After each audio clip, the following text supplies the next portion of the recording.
Hey guys, Chad Hoover, Kayak Bassin TV. So based on the response to the fishing sponsorship videos, it looks like there's a lot of interest out there. And to be honest with you, I kind of knew that was the case, but I at least wanted to pose the question and make sure it was something that you guys wanted me to talk about on this channel. So sponsorship, for whatever reason, I think it's something internal about our nature as fishermen. Once we get accomplished, once we start to get some recognition, once we start to do well, we want to be more involved at a professional level.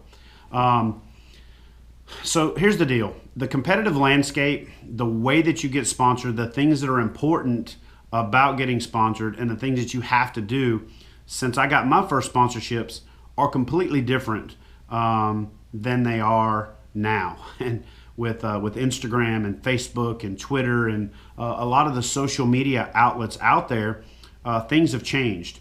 When I got sponsored, it was mostly about beating the road, getting to the trade shows, standing in a booth, developing relationships with the people at the company who are the decision makers. And that's still important. And I'm going to talk about that more in depth in part 2 of this video series. What I want to talk to you about in part 1 of this is a little bit about how I got to where I'm at, how I approach sponsorships, what I'm looking for in companies I want to be sponsored by, what I'm looking for in athletes or professionals that I anticipate sponsoring. So we're going to start off and talk about, where do you start? That's probably the hardest thing for most people.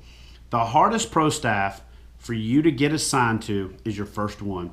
To be honest with you, after you get on your first pro staff, what most guys do is they use that as quantification for approaching other companies to get on second, third, and subsequent pro staffs. And that really is part of the strategy. Again, we're going to talk about that in the second part of this video series. In this one, I'm going to talk a little bit more about realistic expectations, what you should do to get started, establishing your baseline, and making sure that sponsorship is something you want to pursue.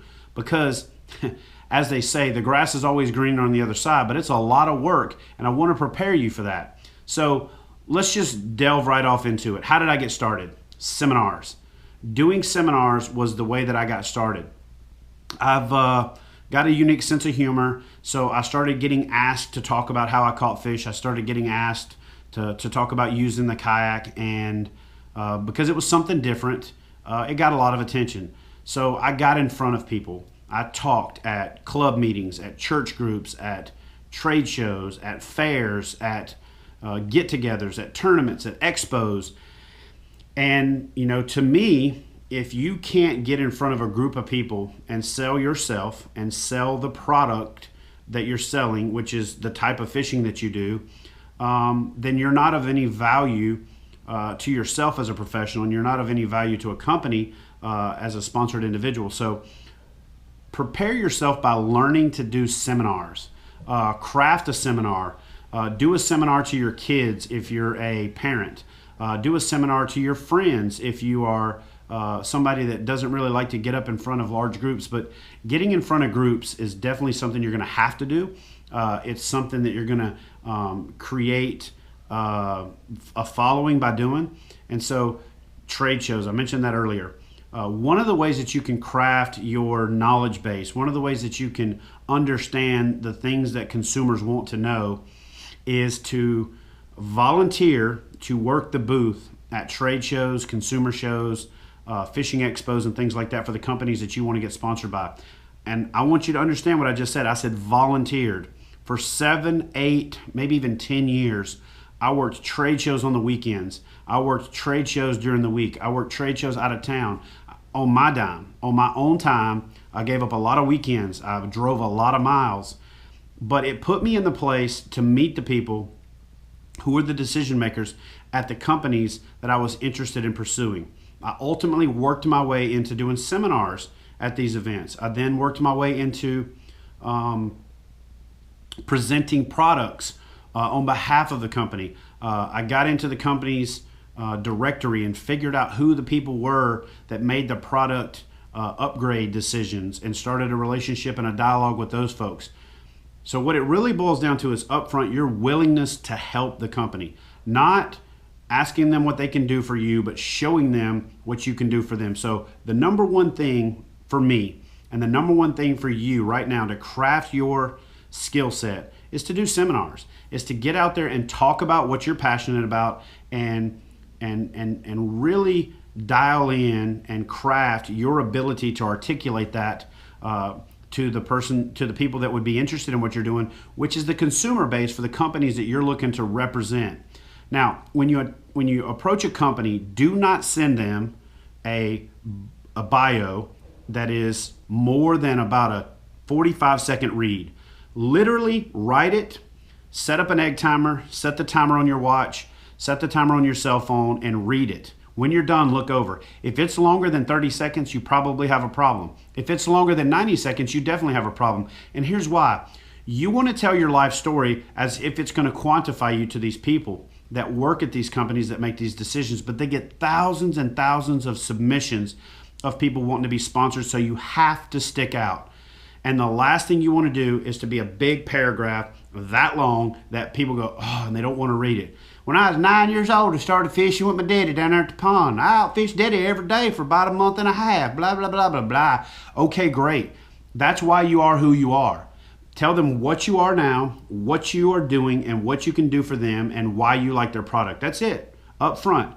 That's the initial contact. And I'll get more into this in part 2, 3, and possibly even part 4 of this scenario. So again, why you love their product. Listen, if you don't use their product already, don't contact the company. I get contacted all the time in the capacity of a Prostaff director by people who say, I'm the best dude in the area where I'm from, and if I start using your product, everybody out there. So if you'll send me something, but wrong approach. I'm gonna tell you right now, it's an auto delete for me. If I'm a Prostaff director, if I'm a company owner, if you're not using my product, I don't want to talk to you. I don't care how influential you are. Listen, when you get to the level where a company will be willing to get you to use their product when you aren't using it yet, they'll call you. You don't call them. I'm just being honest with you guys. That's the purpose of this video series. I'm not trying to hurt anybody's feelings, but you got to use the product first. Now, a great way to decide what products you want to go after is to take everything you use. For me, it was to take my kayak and all my gear and line it up on the ground and walk from nose to tail and make a list of everything that I use and decide what companies I do want to be sponsored by and represent and what companies I don't want to be sponsored by, but I wouldn't mind getting their product at a discounted price. And you say, wait a second, ain't that the same thing? No, that is the biggest misconception. Sponsorship means you get paid. Hear me. Sponsorship means they pay you, okay? If you're sponsored, a check is coming to you. They are paying for your travel. They are paying your expenses. That's sponsorship. Let's get this all laid out first. Get the hierarchy. That's a sponsorship. A pro deal. A pro deal, let's start at the bottom. A pro deal means you get the product at the cost they sell it to dealers for, the wholesale price. So they're selling it to you for the same price they're selling it to everybody else for. So of course it's easy to get that. Prostaff. That means they're selling you the product at the price it cost them to make it. So they're losing their profit margin on it. Or they're giving it to you. That's Prostaff. Prostaff has kind of become evolved over the last few years to where Pro Deal and Prostaff have kind of merged together because there's so many people that are willing to promote and do the products just for a simple discount. Not that that's a problem, but it's part of the new landscape that's out there, and it's something you have to be aware of if you're trying to approach this sponsorship game. So Pro Deal means you just get the product at wholesale. That means they're selling it to you. You're paying them to promote their product. Prostaff, you're getting it at cost, or as close to cost as they can sell it to you for, counting their shipping and all that other stuff, and they're giving you a lot of product. And then sponsorship, and sponsorship means you get paid. If you're not getting paid, you're not sponsored. You want to start off at a Pro Deal relationship with pretty much every company, work your way into a Prostaff position, and then work your way into a sponsorship position. I can't be more clear about that. And so seminars is where it starts. Donate your time. Be willing to go do trade shows. Now, when you contact a company, you're representing to them that you can sell their product. That's what Prostaff is. It used to be professional staff. Now it's promotional staff. So when you do it, here's the trick for me.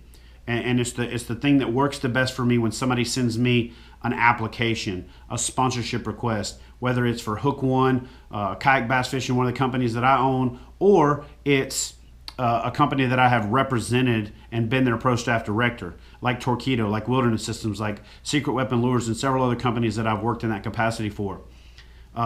Sell me the product. Call me up and tell me why you love the product so much, why you first decided to use it, and why it is you continue to use it over every other product on the market. You just sold the company their own lure and their own fishing line and their own rod and their own kayak and their own PFD. When you can do that, you're articulating to them that you can do the same thing to other consumers. So it's a real a delicate balance. Don't overdo it, but at the same time, you have got to come to a company in the posture of not what they can do for you, but what you can do for them, and you evolve yourself into the process of what can they do for you.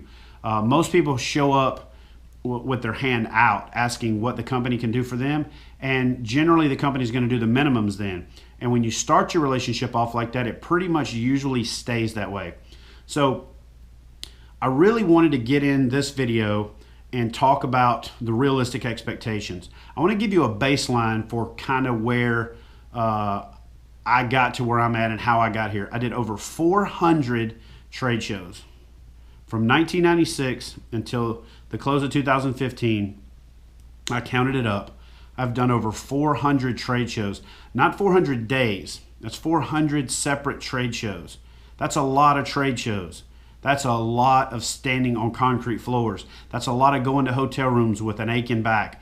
That's a lot of answering the questions, same questions over and over and over. But standing at those trade shows prepares you for the consumer's questions, the things that they're going to ask, so that you know what you need to articulate.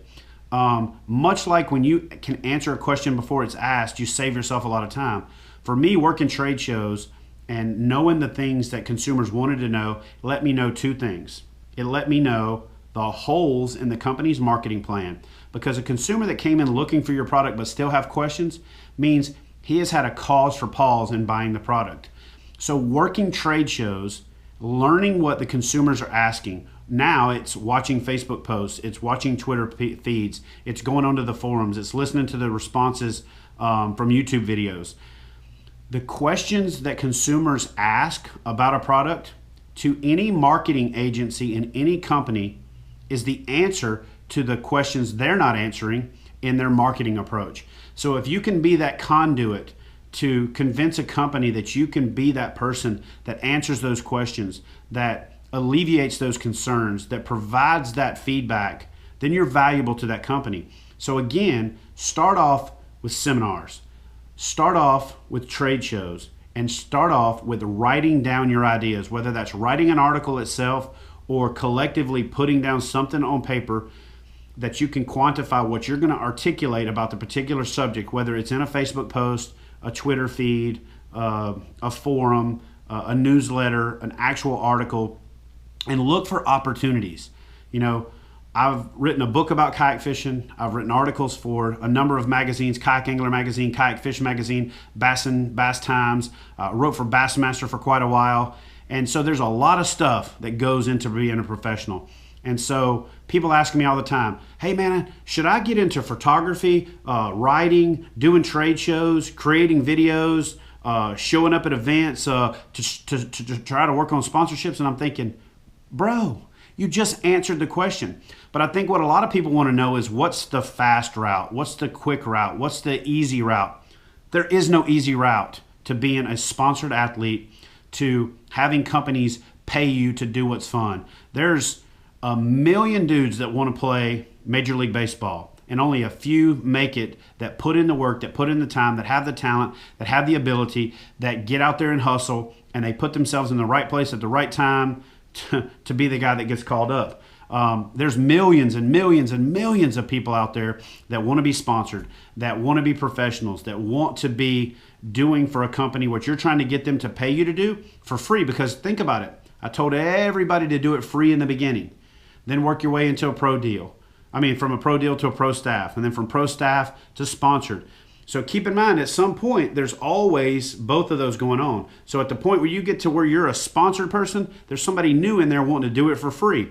There's that old country saying, why buy the cow when you can get the milk for free? So you really have to quantify your value to a company to get them to pay you, to get them to pay for projects, to get them to pay for travel. So again, work on becoming a seminar speaker. Find clubs, groups, churches, organizations, county fairs, wherever you can set up and talk about and develop a following. And I don't care if your first 10 seminars, you got a grand total of 10 people that attend all 10 of them. That's one person per seminar if you didn't take your shoes off to do the math. But anyway, so put the work in. It is a lot of work. If I sit down and calculated the amount of work that I do for the free gear that I get, it is nowhere near free, especially considering the level of education that I've got, the other jobs that I could do, and the amount of money that I could make if I just was, wanted to be a professional. So if you've got a great job and you've got a great career and you make a lot of money, you might want to seriously reconsider trying to be a sponsored athlete, because it's pennies. It's a few dollars an hour forever before you ever get to the point to where you're even breaking even on the amount of time that you put in. Where you ultimately break even is you break even on the reciprocal exposure a company gives you to quantify your position, so that you can then garner other sponsorships, so that you can then garner other relationships, so that you can get a little bit from quite a few companies to be able to make a living. Because I think that unless you're an Elite Series pro, or unless you've got some just really unique niche, a lot like what I have had the opportunity to do, it's very hard to find one, two, or even three companies that you're going to be able to make enough off of to sustain yourself. So you really are going to have to spread yourself out, and you have to think about your capacity and how much time you have to actually contribute to a particular sponsor. If you get so many sponsors that you become what I call a hashtagasaurus, where all you do is put a big hashtag cloud at the end of everything you do, and so every post you promote every sponsor you got, each sponsor's not getting their requisite return on investment out of you, and eventually you're going to lose some of those sponsors. So again, things like that I will get way more in depth and way more in detail about as I do part 2 and part 3 of this series. In part 2, I'm going to jump into the sponsorship strategies of getting started and how to cultivate those relationships to go from each to the next level, and then from the next level on to ultimately being in a position to be significantly compensated for your time.